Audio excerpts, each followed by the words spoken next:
Hello guys, welcome sa ating munting channel. Halika pag-usapan natin ang sakit na dumapo sa chili plant ng aking nanay. Hope na may matutunan ka sa video ito.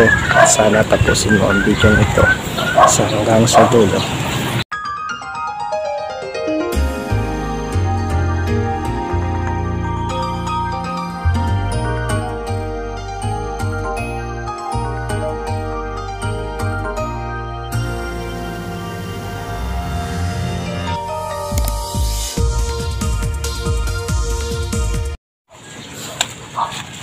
Hello guys, welcome sa ating munting channel. Halika pag-usapan natin yung sakit na dumapot sa chili plant ng aking nanay.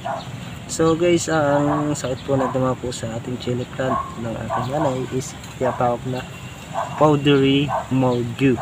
Yan po. So guys, ano po ba yung powdery mildew? Basahin po natin. Mildew is a fungal disease that affects a wide range of plants. Infected plants display white powdery spots on the leaves and stems. The lower leaves are most affected, but the mildew can appear on any above ground parts of the plant. Na po natin yung powdery mildew. Ito po yung sakit ng ating chili.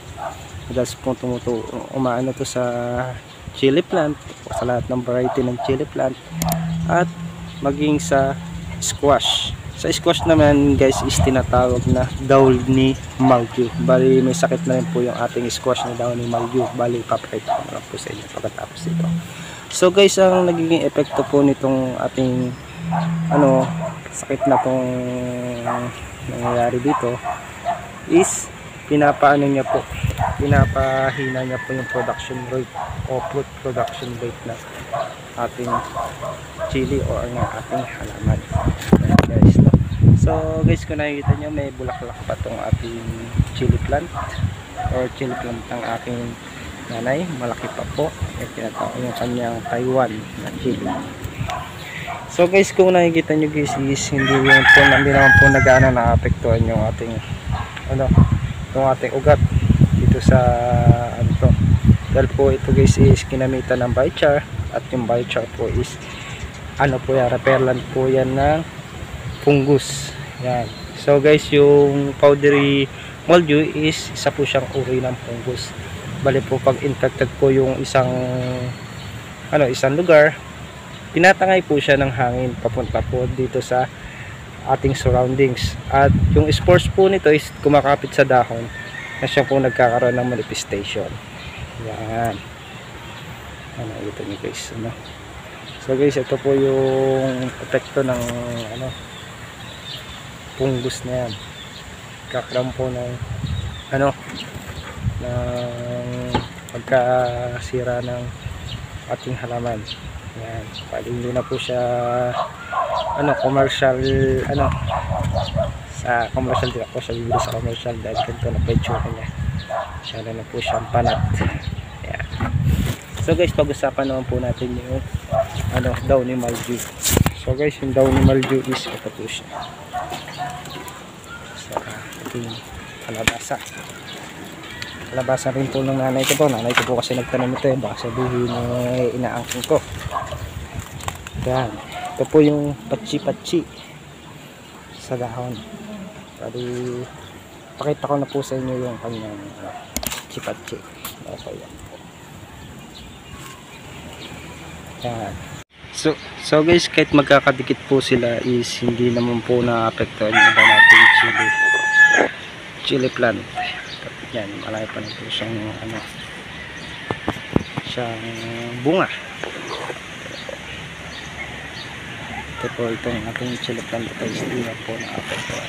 Pero ang labis pong na-apektuhan yung isa nating chili na maliliit yung bunga, siling labo yung maliliit. So tinatawag ng kasama ko sa trabaho ko is yung tawag na siling palay. Dali, tingnan po natin. So guys, kahit magkakadikit po sila is hindi naman po na-apektuhan yung iba nating chili plant. Yan, malaki pa na po siyang bunga. Ito po itong ating chili plant guys, hindi na po na-apektuhan. Pero ang labis pong naapektuhan yung isa nating chili na maliliit yung bunga, siling labo yung maliliit. So tinatawag ng kasama ko sa trabaho ko is yung tawag na siling palay. Dali tingnan po natin. So guys, ito po yung epekto ng ating powdery mildew dito sa tanim ng aking nanay ulit. Sili po kasi ng nanay ko dito yung aking. Ayan, kung nakikita nyo guys, kinakain po niya yung mga bunga. Ayan, focus na po yung camera natin. So nito, kakaroon din po sila ng aphids. Magkamag-anak po kasi sila ng aphids. Ayan. At po ganyan po talaga katindi magmanifest yung ating powdery mildew. Ayan.